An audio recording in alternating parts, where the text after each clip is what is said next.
The Milkmaid and Her Pail. A milkmaid was walking to the market with a pail of milk on her head. As she was walking, she started wondering about what she would do with the money she would get for the milk. She thought, "I will buy hens from the farmer. The hens will lay eggs every morning. Once the eggs have hatched, I will sell the chicks for money.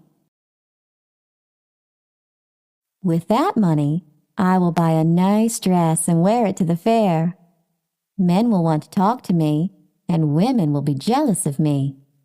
I'll toss my hair like this." As she thought, she tossed her head back.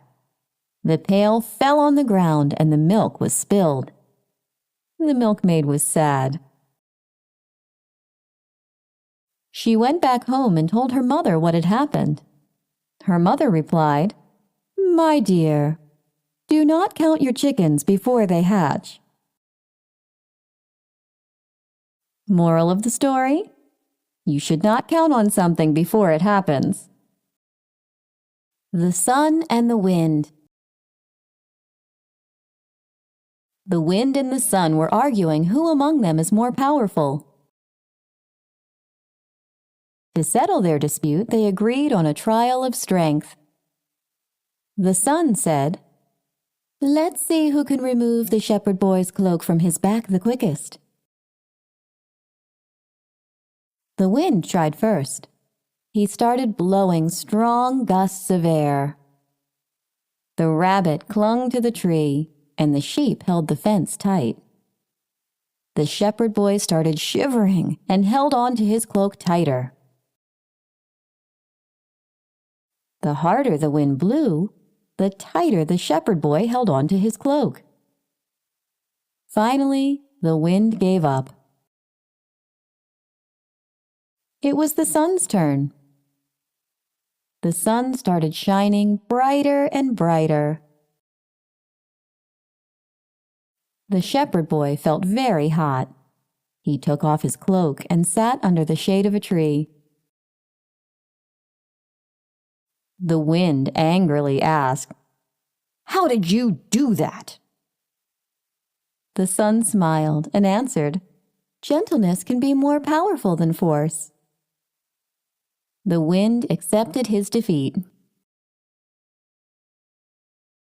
Moral of the story: being gentle can be more powerful than using force. The Town Mouse and the Country Mouse. Once a town mouse was visiting his friend, the country mouse. For dinner, the country mouse served him only barley and grain. The town mouse pitied the country mouse and said, "You should come with me to the town. I'll serve you all sorts of fine food." The country mouse agreed to come with him. The next morning, both of them went together to the town. They arrived late at night. The town mouse suggested that they should eat after such a long journey. He took his friend to a grand dining room. The country mouse had seen nothing like it. The dining table was filled with the leftovers of a fine feast. They ate cakes, jellies, cheese, and everything nice. The country mouse was thinking about how lucky the town mouse is. Suddenly, they heard growling and both of them panicked.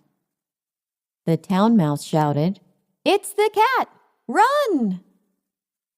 They ran as fast as they could. "I think I'll head back home," said the country mouse.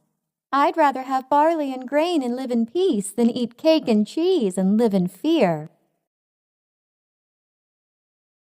Moral of the story: it is better to live in poverty and in peace than to have plenty and live in fear.